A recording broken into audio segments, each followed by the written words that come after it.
माँ जी, मुझे आपसे कुछ बात करनी है देवर जी के बारे में। सुयश के बारे में? क्या बातें करनी है तुझे बहू? माँ जी, आपको पता है रात को क्या हुआ? नहीं, मैं तो सो गई थी। क्या हुआ था रात को? माँ जी, क्या आपको पता है रात को देवर जी कितने बजे घर आए थे? माँ जी, देवर जी रात को 2 बजे घर आए थे और जब मैं दरवाजा खोलने गई ना, तो उनके मुंह से बहुत बुरी स्मेल आ रही थी और वो लड़खड़ा भी रहे थे। तू कहना क्या चाहती है कि मेरा बेटा ड्रिंक करके आया था, वो भी इतनी रात को? तेरा दिमाग तो ठीक है? जी माँ जी, मुझे कहते अच्छा तो नहीं लग रहा है, लेकिन आपका बेटा रात को ड्रिंक करके आया था और वो भी एक लड़की का सहारा लेकर। क्या मतलब है तेरा? मेरा बेटा रात के 2 बजे ड्रिंक करके आया, वो भी किसी लड़की के साथ? तू पागल तो नहीं हो गई है? जी माँ जी, वो लड़की देवर जी को घर तक छोड़ने आई थी और अंदर करके चली गई। अच्छा, कौन थी वो लड़की? मुझे ज्यादा कुछ तो नहीं पता है उस लड़की के बारे में, बस मैं इतना जानती हूँ कि वो लड़की अच्छी नहीं है। वो ऐसे पैसे वाले लड़कों को अपने प्रेम के जाल में फंसाती है और बाद में उन्हें अपनी जिंदगी से निकाल देती है। और लड़कों के लिए जीने मरने की नौबत आ जाती है। इसलिए मैं आपको समझा रही हूँ माँ जी कि अभी भी वक्त है, देवर जी से कड़े शब्दों में बात करिए और उन्हें इन सब चीजों के लिए मना करिए, नहीं तो कहीं आपको आगे चल के पछताना ना पड़े। क्यों बात करूं मैं अपने बेटे से? अरे जवान लड़का है, अच्छा खासा कमाता है, ये सब तो फैशन है आजकल के। तेरी आंख में क्यों चुभ रहा है मेरा बेटा और उसकी कमाई? तेरी आंख पे तो शुरू से मेरा बेटा खटकता है कि तेरे पति से ज्यादा जो कमाता है। तेरे सारे शौक तो पूरे नहीं हो पाते, इसलिए तुझे मेरे बेटे के शौक पूरे होते देख उस पे आंख गड़ाई रहती है। माँ जी, आप कैसी बातें कर रही हैं? देवर जी को मैं अपना छोटा भाई मानती हूँ।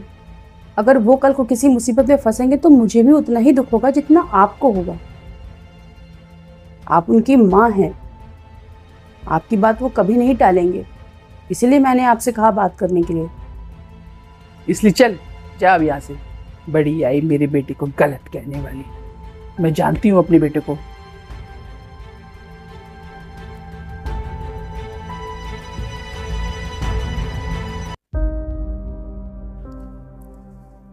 माँ जी, मुझे आपसे कुछ बात करनी है देवर जी के बारे में। अब क्या कर दिया मेरे बेटे ने? माँ जी, आज मैं अपनी फ्रेंड से मिलने एक रेस्टोरेंट गई थी।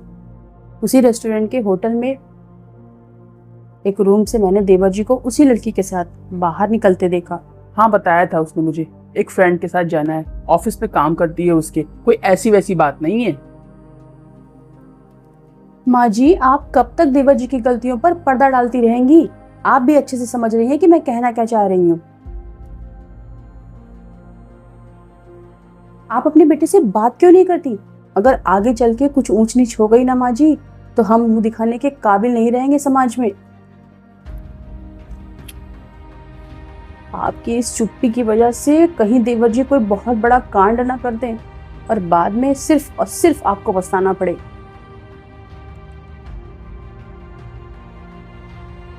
मेरी फ्रेंड भी बता रही थी कि वो लड़की ऐसे लड़कों को आगे चलकर झूठे केस में फंसा देती है और उनसे मोटी रकम वसूलती है। बहू, तू क्यों मेरे बेटे के पीछे हाथ धो के पड़ी है?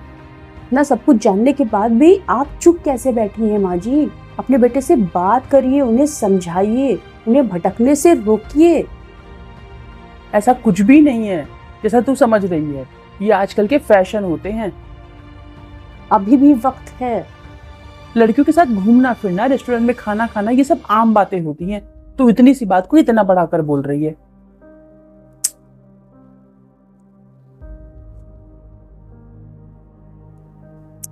समझ नहीं रही हूँ मम्मी जी, मैं आपको क्या समझाना चाह रही हूँ।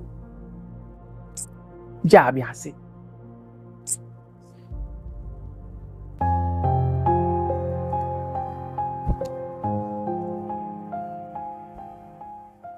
हेलो। हेलो माँ। हाँ बेटा। हाँ माँ, मैंने एक लड़की से शादी कर ली है जिसका नाम सोनल है। क्या? लेकिन बेटा तू ऐसे कैसे कर सकता है? माँ, मैं उससे बहुत प्यार करता हूँ। लेकिन बेटा लेकिन सुन तो सही बेटा, वो लड़की अच्छी नहीं है। माँ, वो बहुत अच्छी लड़की बेटा है। तू ऐसे कैसे कर सकता है? तुझे अपने माँ बाप का जरा भी ख्याल नहीं आया? ऐसा नहीं है माँ, लेकिन अब मैं उसी के साथ मुंबई में सेटल होने जा रहा हूँ। अरे सुन तो बेटा, सुन तो। आपके पास भैया भाभी है ना? अपना ध्यान रखिएगा।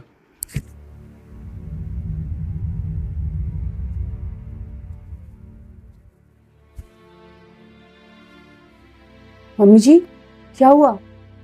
किसका फोन था? बेटा सुयश ने शादी कर ली है, पता नहीं किस लड़के से। हो सकता है वो वही लड़की हो जिसके बारे में तू मुझे बता रही थी। हाय भगवान, अब मैं क्या करूं? कैसे बचाऊं अपने बेटे को उस लड़की के चंगुल से? ये तो होना ही था मम्मी जी। मैंने आपको कितनी बार समझाया कि देवर जी को रोक लीजिए, लेकिन आपने। तू सही कहती थी बेटा, अगर मैंने समय रहते तेरी बात सुन ली होती तो आज मेरा बेटा मेरे पास होता।